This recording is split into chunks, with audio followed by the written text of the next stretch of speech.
मित्रांनो, मला सांगण्याचं तात्पर्य काय, नांगरणीची किंमत का सांगितली, नांगरणीचा दर वाढला, विजेचा दर वाढल्यामुळे नांगरणीचा दर वाढला आणि एकूण हिशोब जर काढला तर शेतात काही ओरडलं झालंय.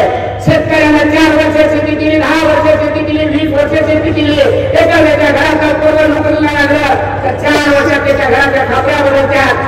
पण 25 वर्ष शेती केली म्हणून मुंडा नवीन घालू शकत नाही. ही अवस्था कुणाची असेल तर शेतकऱ्याची असेल. शेतकऱ्याला कर्जमाफी कोणी दिली? आदरणीय नेते शरदचंद्रजी पवार साहेबांचं नाव द्यावं लागेल. 72,000 कोटीची कर्जमाफी दिली. कशासाठी दिली? त्यावेळी पवार साहेब फिरवले, त्यावेळी पवार साहेबांना कळाला एखाद्या बहिणीचा नवरा विधवा झाली, ती कशासाठी झाली? तिच्या नवऱ्याने कशासाठी आत्महत्या केली? तर पोळीच्या लग्नाला काढलेलं कर्ज फिटत होतं. पोळीच्या लग्नाला काढलं नाही तर पोळीची डिलेवरी आली म्हणून कर्ज फिटत ते फिटत होतं. पोराच्या शिक्षणाला काढलेलं कर्ज फिटत होतं म्हणून शेतकऱ्यांना आत्महत्या केली. म्हणून मनमोहन सिंगच्या सरकारात 72,000 कोटीची कर्जमाफी कुणी दिली? तर आदरणीय शरदचंद्रजी पवार साहेब आणि मनमोहन सिंगच्या सरकारने दिली. मला मित्रांनो सांगण्याचं तात्पर्य तितकं आहे, या 10 वर्षात कुणाचं कल्याण झालं? एकाही शेतकऱ्याला 1 रुपये कर्जमाफी मिळाली नाही. पण कर्जमाफी कुणाला मिळाली? 16,000 लाख कोटीची कर्जमाफी अदानी आणि अंबानीच्या जे मोठे उद्योजक होते त्या सगळ्यांना मिळाली. एक डोळ्यासमोर ठेवूया, जे दिल्लीचं सरकार आहे ते सामान्य माणसाचं सरकार नाही. सिलेंडरच्या टाकीपासून सगळ्या गोष्टीच्या किमतीचा विचारात घेतला आणि सगळ्यात मोठा प्रश्न जर कुठला असेल तर ते शिक्षण. त्या शिक्षणाची व्याख्या केली जाते. महात्मा ज्योतिराव फुले प्रत्येकाच्या घरात शिकला पाहिजे, भगिनी शिकल्या पाहिजे जो विचारांना ते शिक्षण आज कसं संपवलं. जिल्हा परिषदच्या शाळेमध्ये जर विचारात घेतला तर 20 कोटीच्या शाळा बंद करणार. कशासाठी बंद केल्या? गुरुजी नाही 10 वर्षात प्रत्येक शाळेत 1ली ते 7वी जर शाळा असेल तर 2 आणि 3 शिक्षक आहेत. 3 शिक्षक आता नवीन ह्या मुख्यमंत्र्यांनी भरती केली. ती कुणाची केली? ज्याचं वय 58 झाले आणि 13 वळलं आणि त्याला सांगितलं की तुम्ही शाळा चालव. 58 वर्ष वय झाल्यावर शुगर आणि बीपी येते. त्या बोर्डीची मानसिकता नाही. पण जो मोजणदारी करतो त्याची इच्छा एकच आहे की माझं शाळा शिकल्याशिवाय माझं कल्याण होणार नाही. ही जी अपेक्षा आहे ती संपवण्याचं काम जर कोण करत असेल तर केंद्राचं सरकार करणार नाही. मित्रांनो, एका गोष्टीचा मला उल्लेख केल्याशिवाय माझं भाषण संपूर्ण करणार नाही. साहेब, आज करीमनगरमध्ये सभा आहे.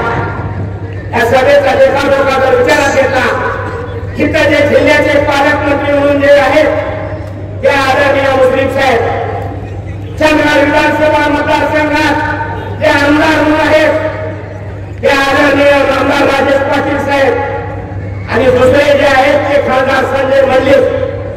मित्रांनो, ही गोष्ट का डोळ्यासमोर ठेवायला पाहिजे? त्या मुश्रीफ साहेबांना शरद पवार साहेबांनी काय सांगितलं?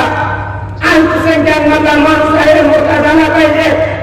मुश्रीफ साहेब ज्यावेळी तुम्ही भाषण करत होता त्यावेळी तुमच्या डोळ्याचं चित्र पडायचे की माझा बाप कोण? आदरणीय नेते शरदचंद्रजी पवार साहेब, आमदार राजेश पाटील साहेब, माझा तुम्हाला दुसरा सवाल आहे. तुमचं नाव माहित नव्हतं, राजेश पाटील म्हणून नाव माहित नव्हतं आणि आम्हाला सुवर्ण आणि आम्ही सगळीजण पंचशील हवेवर होतो. त्यावेळी पवार साहेबांनी सांगितलं ह्या नरसिंहपुरात पाटाच्या पोराला आमदार केला उभा करायचा आहे, त्याला आमदार करायला पाहिजे आणि त्याला या गरीब तालुक्याच्या जनतेला आमदार केलं. पण पवार साहेबाच्या पाठीत खंजीर कुणी पकडलं, ह्या दोघात गद्दारांनी पकडला. समोर ठेवा, ही निवडणूक कशाची असेल तर ही निवडणूक गद्दारांना संपवण्याची आहे. दुसरा गद्दार कोण? संजय मल्लिक साहेब. मल्लिक साहेब, तुम्ही काय केला? त्या बाळासाहेब ठाकरेंनी शिवसेनेची स्थापना केली आणि ती शिवसेना कशी केली? छत्रपती शिवाजी महाराजांचं नाव घेऊन सेना स्थापन केली आणि या देशाचा राज्याचा मुख्यमंत्री तयार केला. त्या मुख्यमंत्रीच्या तयार केलेले बाळासाहेब ठाकरे त्यांच्या पोराच्या पाठीत खंजीर कुणी पोचलं तर संजय मांडलिक साहेब कुणी पोचला. मी इतकंच सांगेन मित्रांनो की निवडणूक जी आहे ही दिल्लीतला तख्त जर हलवायचं असेल तर श्रीमंत छत्रपती शाहू महाराज त्या शाहू महाराजांना आपण जर ज्या विचारानं घ्यायचा आहे. आज राजे कशासाठी आल्या ते माझ्या नंतर बोलणारे होते सगळे सांगतील, पण माझी तुम्हाला कळकळीची विनंती आहे, गद्दारी संपवल्याशिवाय जीवनात सार्थकता येणार नाही. ही सुरुवात करायची आहे आणि ही सुरुवात येणाऱ्या 7 तारखेला श्रीमंत छत्रपती शाहू महाराजांना विजयी करून गद्दारांना धडा शिकवणं हा एकच आपल्या गडिंग्लज तालुक्याच्या तमाम कारभारीची शपथ घेऊया आणि शाहू महाराजांना महाराष्ट्र राज्यात देशात उच्चांकित मतं देऊन विजयी करूया अशी अपेक्षा व्यक्त करतो आणि माझा लांबलेला भाषण संपवतो. जय हिंद, जय महाराज.